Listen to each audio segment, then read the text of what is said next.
Ako po si Kabornok. Alamin natin.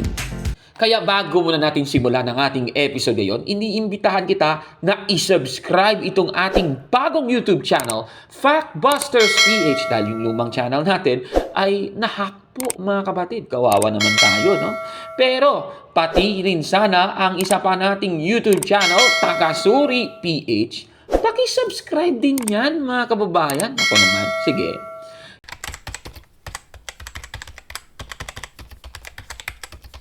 Magandang araw mga kapatid and welcome na naman sa isang bagong episode dito sa Alamin Natin.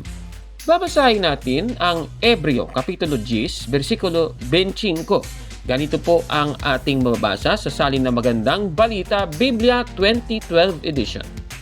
Huwag nating kaliligtaan ang pagdalo sa ating mga pagtitipon, gaya ng nakasanayan ng iba.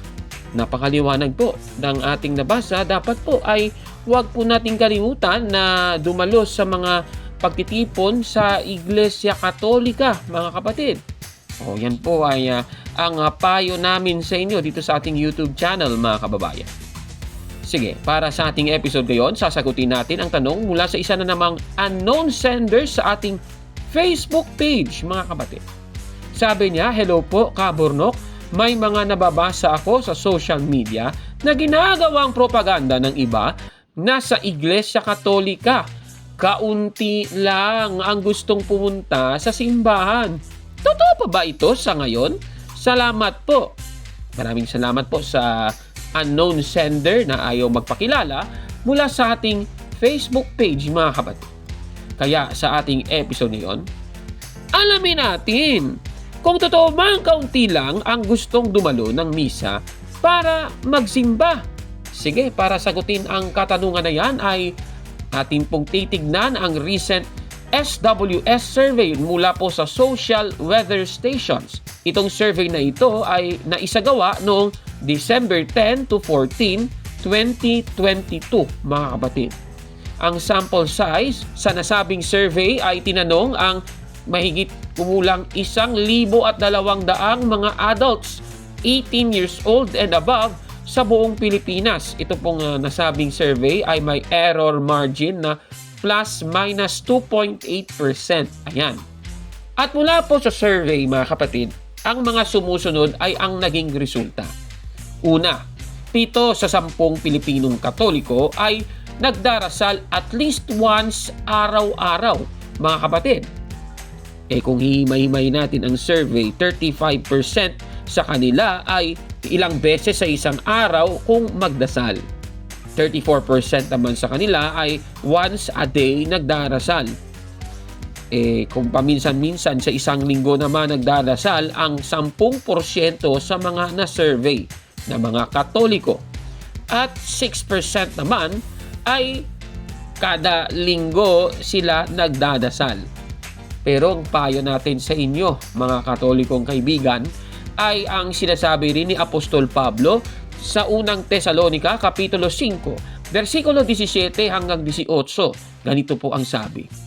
Palagi kayong manalangin at magpasalamat kayo sa Diyos sa lahat ng pagkakataon, sapagkat ito ang kalooban ng Diyos para sa inyo, sa inyong pakikipag-isa kay Kristo Jesus. Napakaliwanag ang payo po ng Biblia, palagi daw tayong magdasal. Dapat palagi tayong magpasalamat sa ating Panginoon, mga kababayan. Ngayon, let's evaluate, mga kapatid.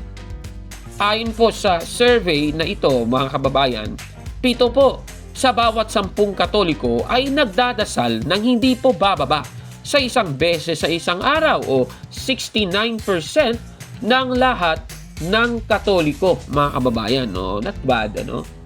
Hindi naman masama. Okay.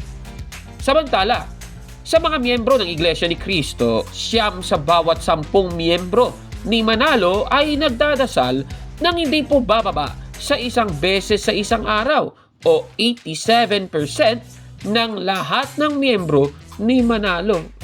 Sila itong nagsasabi na napakabanal daw nila. Dapat 100%. Sa mga Katoliko, hindi naman tayo nagkiklaim na banal talaga tayo ng mga miyembro.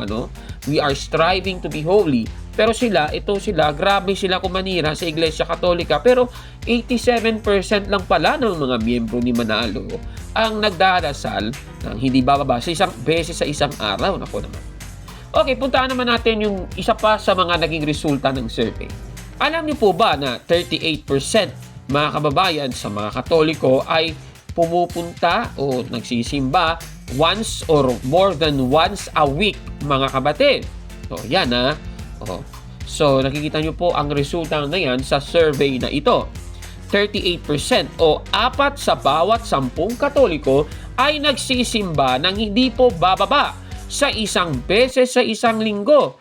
O uulitin natin, 38% po ng lahat ng Katoliko, mga kababayan. Paano naman ang mga miyembro ni Manalo? Syempre, loyal sila sa kanilang mga leader, kaya 8 sa bawat 10 miyembro ni Manalo ay pumupunta sa kanilang kapilya na hindi bababa sa isang beses sa isang linggo, mga kababayan. O 80% ito ng lahat ng miyembro ni Manalo, mga kapatid. Ayan, so napakaliwanag. Pero uulitin natin ang payo ng banal na kasulatan. Sabi po sa Biblia, huwag po nating kaliligtaan ang pagdalo sa ating pagtitipon gaya ng nakasanayan ng iba. Napakaliwanag. At sa Iglesia Katolika, sa mga Katoliko na nanonood ngayon, tandaan po natin, utos po ng simbahan na tiyakin na sa araw ng linggo at mga pistang dakila ay ating pong daluhan ito, mga kababayan. Klarong-klaro po yan. Catechism of the Catholic Church, paragraph 2180. Ganito po ang ating mababasa. Sa utos ng simbahan, tinitiyak ang batas ng Panginoon. Sa araw ng linggo at mga pistang dakila, ang mga binyagan ay may tungkuling lumahok sa misa. Napakaliwanag po. Tayong mga Katoliko ay may tungkuling lumahok sa banal na misa, mga kapatid.